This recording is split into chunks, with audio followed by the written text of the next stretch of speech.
Welcome to episode 269 of the Ben Briggs podcast.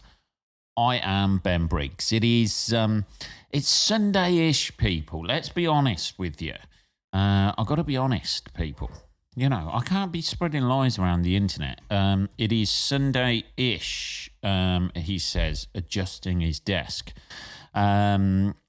Sunday-ish, the 26th-ish of definitely February 2023. 2023. Holy fucking shit. It's all falling apart on the podcast this evening, isn't it? It's the early hours. Let's call it that, shall we? It's the early hours.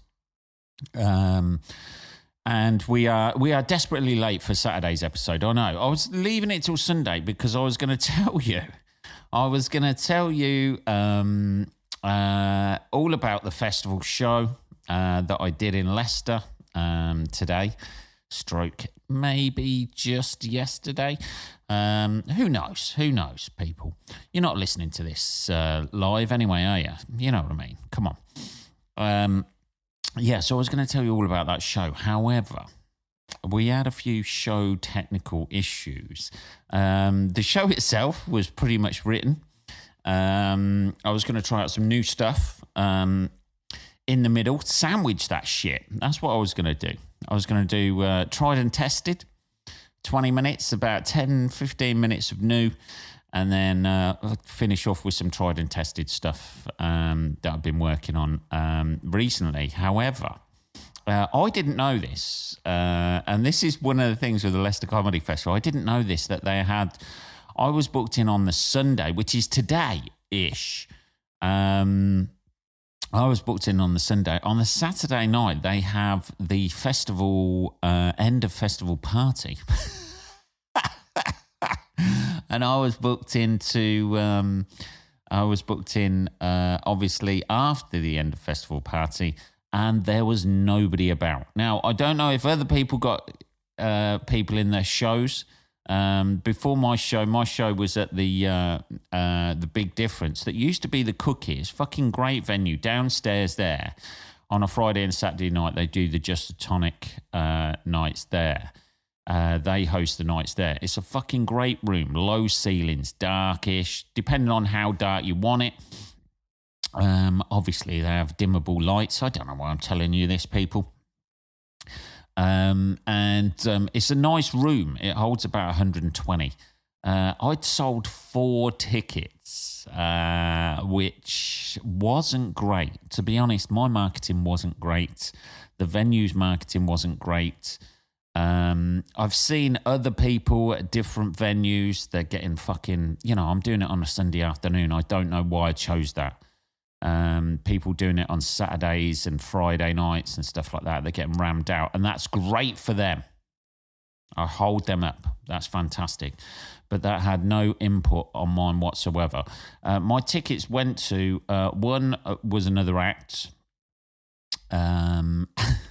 Who came down. Thank you very much, Pete Prodge. Come down to see. The one of the 4 tickets went to one of the festival women who comes around looking at the awards. So that was a fucking freebie. And Dave Francis from the Hollybush came down, who sent me a lovely text message saying I may not be able to stay wake for the whole of it because I have sleep issues at the moment. Thank you, Dave. I'm coming to your show, but I may fall asleep. Thank you. And I'm not going to... That's not slagging him off, by the way. I did laugh with him about that. And I appreciate that very much. I felt quite bad because there was a couple of stragglers who came in when I just sort of like made the decision. And it's always a bit of a wounder. If you have to pull a show. I've had to do it once before at the Birmingham Comedy Festival a few years ago. That's the last time I ever did that festival, because it was just acts in the audience. There was about 5 acts, I think, who just literally just came upstairs, and I had to pull that. This is it's a wounder, man, because you have to pay for the festival, obviously, and you hope that you're either going to make it back on ticket sales or make it back on donations at the door as well, which obviously didn't happen this year. So that's about 90 quid I've spent, which is not a massive amount of money, but it's, it's a bit of a wounder. It's more of a wounder that you can't do the actual show.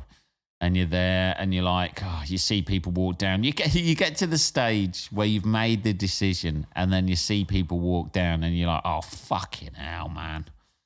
Come on. I'm not in the mindset now.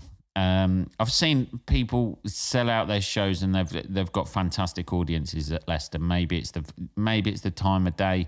Maybe it's the actual day that it was. Maybe note here how I'm not, even at this stage, I'm not even willing to admit that it's my comedy that's putting people off. I love that. It's got to be all these other issues, surely. Surely it can't be the range of jokes and subjects I'm talking about. It must be. It must be. It was a very nice day yesterday, and people were probably out in pub gardens. Let's say that, shall we? Let's delude ourselves with that. So it was a bit of a wounder, really. But we start again, didn't we, people? The only way from down. I am printing out, by the way, a copy of that. You get a feedback sheet of how many tickets you've sold that they send to you kindly. That's nice. I think under a certain amount they don't need to send it out. I think under about 20 tickets they don't really need to send that out to you. So you've got like a PDF format of what a failure you are. But I am printing that fucker out. I am going to stick it on the wall somewhere with the hope of putting one day next to it a sellout gig of like 35, 36 people. Take that. Yeah, you see, this is where we go. All of those things, isn't it? That's what people do. That's the sort of thing people do, though, isn't it? They print it out, and then when they become huge and selling out arenas and that sort of thing, they'll print out another one next to it and go, Look how far I've come. Look what happened when I was down and then I was up. It was like it's like Jim Carrey writing himself like that check for $10 million for services rendered. That could have become a weight around his neck if he hadn't made it. And he's now, 30, 40 years later, just starring in Panto and doing amateur dramatics somewhere, and he's still got that out-of-date check in his fucking wallet. Every day he goes to the meter to put some more money in it so he can have some electric, and he's just like opening it up and seeing that $10 million check in his wallet. It could have gone either way, couldn't it? Yeah, brutal. So, so it's like a little bit of a brutal day. One nice thing came out of it. I felt fucking guilty for the people who did go down there. I did ask them who paid for tickets, and Pete Prodgers paid a $5, I think. I bought him a drink. So we both lost out on £2.50 there. And there was a guy, Mike, who took us for a drink at the Blue Boar, which is which he insisted on taking us for a drink. He was a fucking nice bloke, actually. He was a really nice guy, 72-year-old guy. Seen me a couple of years ago. I think he came to the show either last year or the year before and really enjoyed it. And then was really complimentary. So I have one following of Mike, a 72-year-old guy who was really sweet, and he took us for a drink. We the thing was, like, he goes, "Oh, are you going to come for a drink and stuff like that?" And I said, "Yeah, I'll have a drink upstairs." And he goes, "No, I'm going to go around to a pub." And to be honest, you're a little bit deflated. You know what I mean? At that point, you're like, oh, fucking hell, I've built up to this. I've been working on new material for this. And then you get nobody in. And yeah, it was a bit, you're a bit deflated. I ain't going to lie to you. You're a little bit deflated and you're like, oh, fuck's sake. And you just want to hide and go. That's all you want to do. That's all I wanted to do after I'd said, look, this isn't going ahead. Who's paid money? I'll give you your money back. And which you shouldn't be doing that, really. I don't think that's a successful business model. If you pay to do a show and then you're paying anyone who bought you a ticket the money back, I don't think that's a sustainable business model. Maybe that's just me. People are going to be thinking I'm fucking money laundering or something. Holy shit, he pays his audience to leave? Is that what he does? Like he pays the audience not to listen to his material. Maybe that's it. Maybe that's a new thing that I can start off from here. Yeah, it was. So all I wanted to do was go, and then he goes, "Oh no, we'll go for a drink. Like I'll take you for a drink at this place I know." Which was like a real ale pub, and I only realised it was a real ale pub when I got in there, and I was like, "Oh, fucking hate real ale." He says coughing at the thought of it. Sorry about that. I'm going to need some tea here. My the cough's coming on a little bit. Yeah, so we went to this real ale pub, the Blue Boar, which they always seem to be the same. They're all full of like old men or alternative people, you know, hipsters. Few hipsters in there, few old men in there. And I never really know what to choose. And I don't really ever want to go up there and just say, look, have you got anything? Give me your closest real ale that you've got to a fucking Budweiser. I like a Budweiser. I quite like that. I know it's a fucking shit beer. I know I've probably fell for the American marketing on it, but I just like the fucking taste of a Budweiser. It's not that strong. It's not going to get me fucking hammered. I haven't drank in a while. I'm not really, you know, like I'm not off the drink. I haven't got an issue with it or anything like that. I probably did a few fucking years ago in my 20s when I was going out to the pub every night. But before I started stand-up. But I just don't, maybe it's doing stand-up. I don't really like, I don't mind sitting in pubs with like people I know and stuff like that. But like, I don't like my back to the door. I like seeing who's in there. I know I'm like a fucking wise guy who's upset the boss, basically. That's how I am in a fucking pub. I like my back to the door. I like to see who's coming in. I don't want to sit near any cunts. You know, I don't want to be close to the toilets because people are going to be fucking walking by there all the time. Yeah, that's it. So we went to this place and just sat around chatting. And to be honest, you know what? After I've been in there about an hour, chatting to that Mike and Dave, Wolfie from The Bush and Pete Prodge, there was 4 of us went and just had a beer. You know what? I felt better about everything. It was fucking nice. People were, Mike was very complimentary about my comedy, which was very nice of him. I always find it a bit weird taking compliments. I'm not really, you know, I feel I have to sort of like make a joke about it or something like that. I don't know what that is about me. Maybe that's my Britishness coming out there, isn't it? You know, none of us, you know, we're not, woo, woo, woo, woo, woo.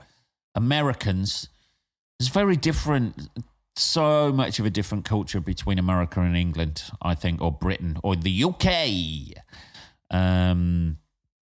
so much of a different culture when it comes to that. We seem to sort of like champion people, champion the underdog in this country. You can't get any more underdog than me yesterday, people. And we don't like it if people are too sort of like confident and too over the top. Whereas America, they seem to strive for that, which is probably a better, healthier way to fucking live your life, isn't it? Yeah, fucking great at everything. Everything's fucking fantastic. Make you less fucking neurotic and less fucking self-deprecating, I think. But there you go. So after sitting in there, we were chatting and sitting around, and Pete and Dave and Mike were just like, I remember when I saw you on your couple of shows ago, and you were somebody hair called and you just fucking destroyed them.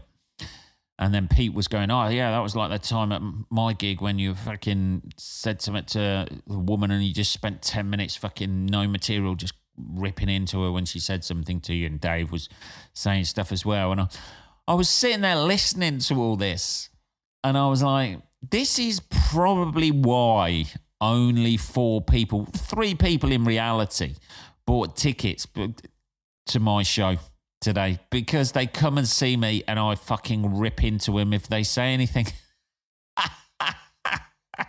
That's probably why. You know, I don't know. But it's, it was, I felt a lot better afterwards. So a big shout out to those lads. Not that they had to reconstruct me afterwards. I was just a little bit like, oh, fucking, here we go. And then I had quite a quite nice little drink in there. I had a pint of something. It was about 3.5%. And then by the time it was time to go, I was all clear and legal to go home. So yeah, it's just, I didn't remember half of the shit that what people were saying about what I'd said on stage. I don't know. Maybe I've got some sort of glazed outlook to my comedy career. Although that was sharply came into focus yesterday, that's for sure. But there we go. We build again, didn't we? I've got another hour booked in July, I think, at the Northampton Comedy Festival. I think that's coming up in July time, June or July. I'm sure it's July, the Comedy Crate Festival. So it'll be ready for them, won't it? And then we'll get it recorded then that day, and see how that turns out. But that will be online at some point. He says, stuttering and mumbling like a fucking stuttering little fuck. So that was my day. Yesterday, stroke today. Let's have a little bit of tea and move on to something else. So, after that, I got home. After that, obviously. Like, I'm home now. Because I wouldn't be recording this, would I? I got home, I had a little kip, and then switched on the telly. And there was a documentary. Now, I've mentioned the old incels before. These are people who, these are guys. These are virgins online. I don't understand. They're an online community of virgins who just basically slag off women and talk about fucking, raping them and shit like that, and like horrible shit towards women. Let's like doing fucking shit to them, putting women in their place, man. That's what they would. First of all, they're fucking virgins. I don't know if you want to start your sexual career off by doing those sort of things. Second of all, women ain't really into that. They were interviewing. There was a guy interviewing, he'd gone. It's like an underground community of, I don't know. Maybe they found these forums before they found either dating sites or hookup sites or whatever. But there was something definitely weird about there's something not quite right about any of them. I know this is not a massive thing to say or a big conclusion to come to, but there's some, I'm not going to be the first person to say there's something weird about incels, but everyone he interviewed, they were all a bit off kilter.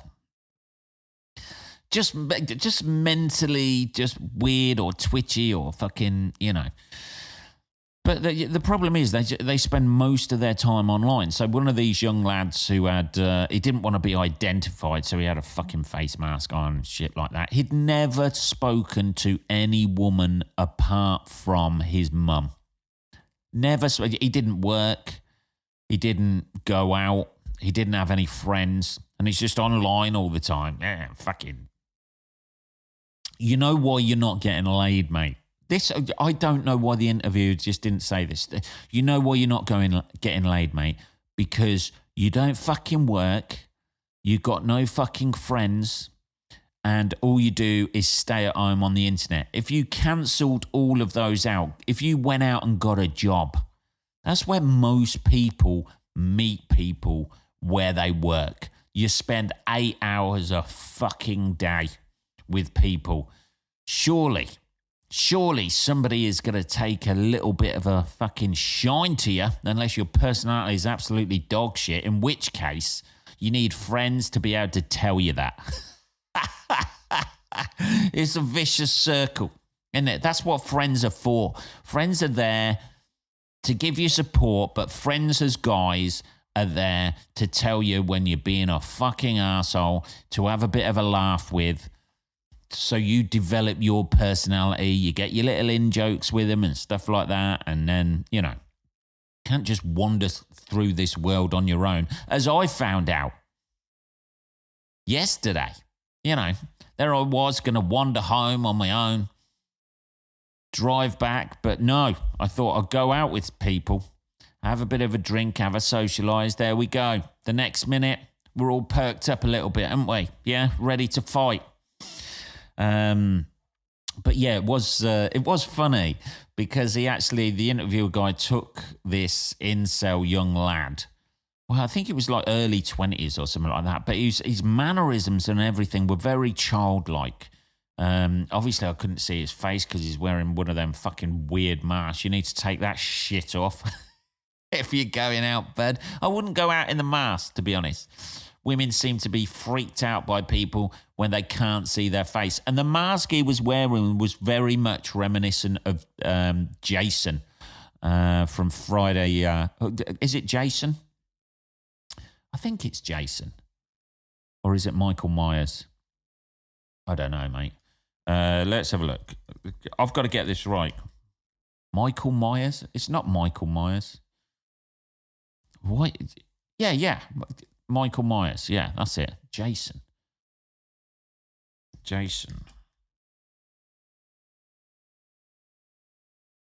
Is it Jason? No. Anyway, we've got sidetracked people, haven't we? Michael Myers. Why have I got Mike Myers in my head now? It's because it's like, yeah, that's it. I've got fucking Austin Powers now. He didn't look like Austin Powers, just so you know. It's Michael Myers. Yeah, he had one of those masks on. Now, probably choose a better mask than a Michael Myers mask to go on a show. I mean, he could have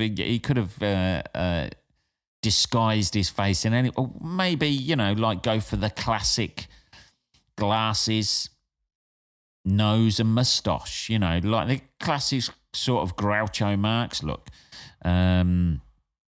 Something like that, that's going to endear you a little bit, show you got a bit of sense of humour online rather than sitting there like a fucking psychopath.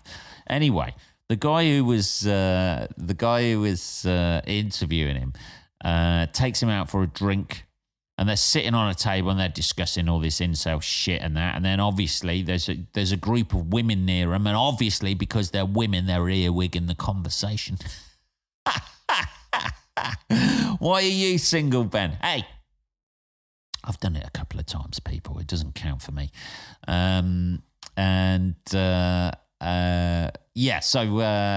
one of the girls gets involved, and this is fucking hilarious. One of the girls gets involved, and he's there. He's got questions, and he's written the questions down, and then he has to refer to the questions.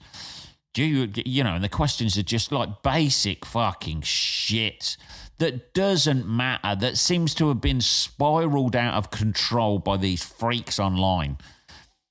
Like, women won't go out with you if you're not, like, got a great body. Is it true women won't go out with you if you've got a great body? Is it true? Or have you not looked at couples in society? We've all looked at couples in society, haven't we? And we've seen a very good-looking woman with a guy who aesthetically is not on the same fucking plane. But there's other things that build you up on that plane, isn't there? Personality, kindness, money. That's a big one.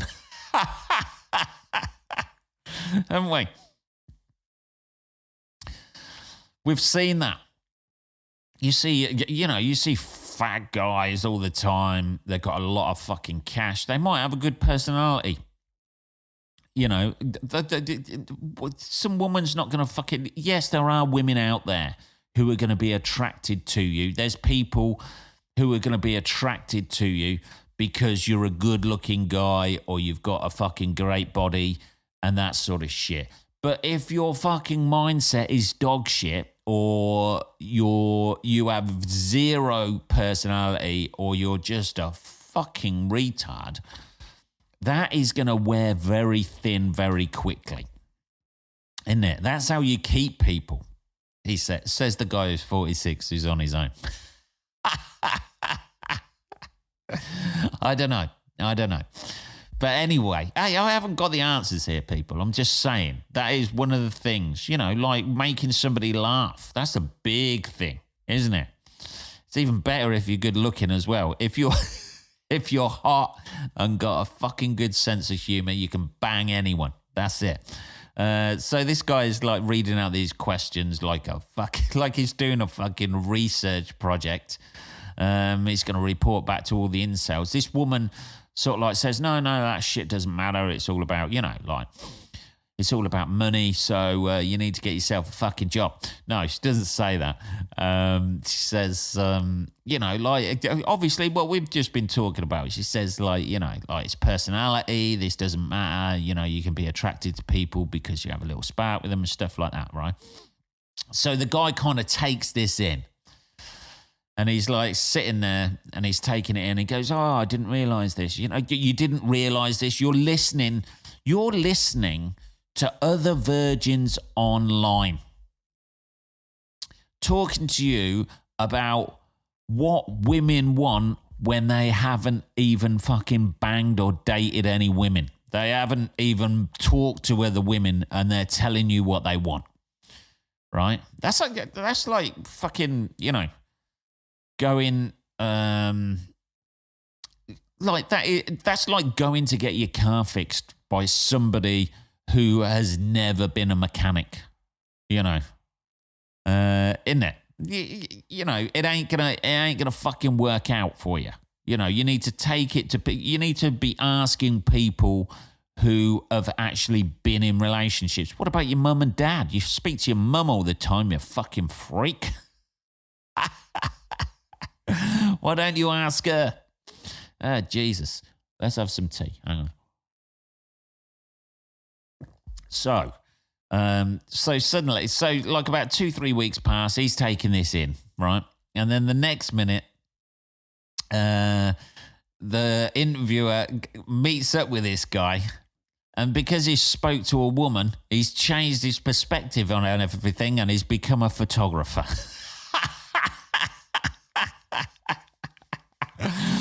That's the mindset change. He's gone from hating women online to talking to one woman, and now he's a fucking photographer. He's out there being an artist. Oh, it's fucking great. Jesus. Photographer is on the same level as a poet, by the way. He's out there. He's like, he's taking romantic pictures. He's loving the fucking sunsets. You see, this is the effect women can have on people. Just talking to a fucking woman. He hasn't got to fucking reach around. He's not even kissed a woman. He's never hold a hand. God forsake if he ever gets his fucking pecker fucking sucked. He's going to be, he's going to be composing sonnets. He's going to be there sitting on a fucking log by a river playing a mandolin. Jesus. Just talking to a woman once has changed his complete mindset about romance. Oh my God, there might be a chance I might actually meet someone. Jesus. They're just longing, aren't they? It just made me laugh so much when he was there taking photos of fucking sunsets and that sort of shit. Jesus. Fuck me. Fucking great. Just talking to... Well, you see the effect you women have on men out there. Well done. That's it. Women have the potential to stop school shootings. They have the potential to stop all these mass murders. All you need to do is take one for the team, isn't it? Just take one for the team for a more peaceful world, ladies. That's all I ask for. You need to get out there and date these fucking idiots. Start dating these fucking idiots. Turn them into decent citizens by giving them some affection. That's it. The amount of school shootings that could have been stopped, the amount of violence, the amount of misogyny in the world. Here we go. Ben, is somebody going to turn this around like I'm victim blaming it? I'm basically blaming... Oh, Jesus. I've actually inadvertently turned myself into an incel there. I've just realised, haven't I? I've basically just said all the misogyny and hate in the world is because women aren't kissing these kids or these young gentlemen. And it's essentially like a role reversal of the Sleeping Beauty, isn't it? The Sleeping Beauty story. In this case, Sleeping Beauty is the incels. All they need is a kiss from a fucking woman to wake them up to a bit of romance. And we need, if anything these days, I've been thinking this for a long time, we definitely need more photographers in the world. There's not enough people taking photos these days. It's the cheapest way to try and be arty, isn't it? Being a photographer. But fair play to him. If he's not spreading that vile shit online and he's sitting there trying to get the perfect photo of a fucking leaf, bless him. There you go. That's the power women have got. They've turned a hater into a fucking wet, soggy, wet fucking romantic. And what better way to end this podcast than on that note? Anyway, thank you. I will say a thank you to Pete Prodge, Dave Francis, Wolfie, and our mate Mike. Today, you definitely lighten the mood a little bit. It is time for me to wrap up. I shall speak to you again on Tuesday, motherfuckers. I know I've got a gig Tuesday night, but I'll try and get it done Tuesday. And have a good rest of your weekend? Question mark? Is it? Who knows? It may be somewhere in the world it's a weekend. Have a good rest of your weekend, motherfuckers. I'll speak to you on Tuesday. Take care.